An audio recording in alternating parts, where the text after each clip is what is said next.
Hello friend, જય શ્રી કૃષ્ણ। આજે આપણે સક્કરિયાને બાફવાની અને શેકવાની એમ બંને એકદમ નવી અને અલગ જ રીતથી આપણે સક્કરિયા બાફશું અને શેકીશું। તો થોડા જાડા અને થોડા પતલા એમ મેં બંને સક્કરિયા લીધા છે। તો આ સક્કરિયાને મેં ધોઈ સાફ કરી અને લૂછીને લીધા છે। તો આપણે પહેલાં સક્કરિયાને કુકરમાં બાફશું। તો પિલરેથી છાલ કાઢી લેવાની, પાણીનો ઉપયોગ બિલકુલ કરવાના નથી। આમાં આપણે 1 ચમચી ઘીનો જ ઉપયોગ કરશું અને ઘીથી સક્કરિયા બાફશું।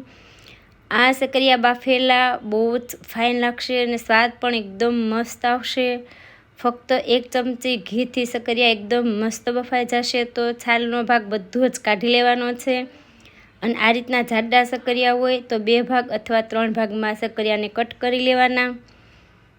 એટલે ફક્ત એક જ સીટીમાં અને ઘીમાં સક્કરિયા એકદમ મસ્ત બફાઈ જશે। તો આ રીતના મેં સક્કરિયાની છાલ કાઢી અને આ રીતના મેં કટ કરી લીધા।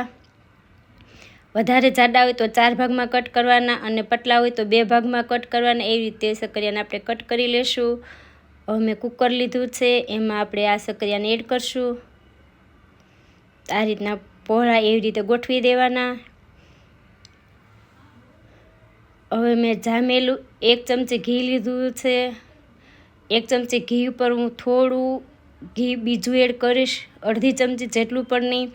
પણ તમારું ઘી પીગળેલું હોય તો તમારે 4 થી 5 ચમચી જેટલું ઘી એડ કરવાનું।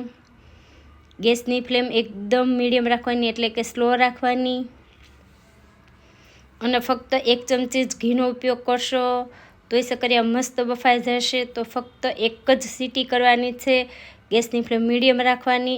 હવે આપણે સક્કરિયાને શેકવાના છે। તો મેં જે માટીનો તવો આવે છે એ લીધો છે। તો માટીનો તવો તમારે આગળ ના હોય તો તમે કોઈ પણ લોઢી વાપરતા હોય તેમાં પણ શેકી શકો। તો હવે આપણે આ માટીના તવામાં સક્કરિયાને ગોઠવશું। આમાં પણ ગેસની ફ્લેમ એકદમ સ્લો રાખવાની છે અને આવી રીતે સક્કરિયાને ગોઠવી લેવાના અને આવી રીતના પેક થઈ જાય એ રીતના ઢાંકી અને પેક કરી દેવાના સક્કરિયાને। ફક્ત 4 મિનિટ પહેલાં આપણે આ સક્કરિયાને બફાવા દેશું। તો 4 મિનિટ જેવું થઈ ગયું છે।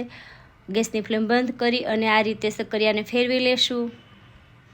બીજી 3 થી 4 મિનિટ જેવું થાય ત્યાં સુધી ગેસની ફ્લેમ એકદમ સ્લો રાખી ઢાંકી અને બફાવા દેશું। તે આપણે 1 સીટી થઈ ગઈ છે અને આ સક્કરિયા કુકરમાં એકદમ મસ્ત બફાઈ પણ ગયા। ડીશમાં લઈને જોઈ લઈએ તો એકદમ સરસ બફાઈ જશે ફક્ત 1 સીટીમાં અને 1 ચમચી ઘીમાં જ। અને જે આ નીચે થોડા બ્રાઉન કલરના થયા છે એ ખાવામાં બહુ જ મીઠા લાગશે।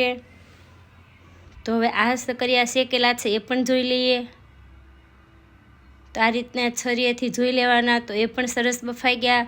તો ફક્ત 7 થી 8 જ મિનિટમાં સક્કરિયા એકદમ મસ્ત શેકાઈ જશે અને શેકાયેલા સક્કરિયા છાલ હોતા ખાશો તો પણ એકદમ મીઠા લાગશે। અને ઘીમાં બાફેલા સક્કરિયાનો તમે શીરો બનાવશો તો ઘીનો પણ ઉપયોગ નહીં કરવો પડે અને ફક્ત દૂધ અને ખાંડ નાખશો તો શીરો અને ખીર એમ એકદમ ઝટપટ બની જશે। તો આ એકદમ નવી જ બંને રીત જોઈ તમને કેવી